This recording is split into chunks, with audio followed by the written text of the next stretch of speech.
Okuw maslahatynda Türkmenistanda ykdysadyň puwdoklaryna emeli aň tehnologiýalaryny ornaşdyrmaň mümkinçiliklerine we bu urda hukuk bunyadyny döretmek bilen bagly meseleler seredildi.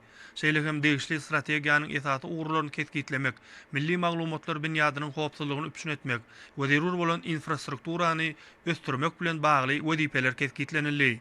Munyň özi hormatly prezidentimiziň ýurdumyzda intellektual eýsçiligi östürmek baradaky öňe süren başlangyçlarynyň barhara başlanýandygynyň aýdyň subutnamasıdyr. Emeli aň akıllı tehnologiýalary esaslanýandygyndan uğralanynda döwrap arkada şäheri gödeňinde janlanýar. Bu ýerde Birleşen Milletler Guramasynyň durnukly ölçüş maksatlaryna bellenlen wezipeler amal edilendir. Bular barada okuw maslahatynyň dowamında çykyş edenler aýratyn belläp geçdiler.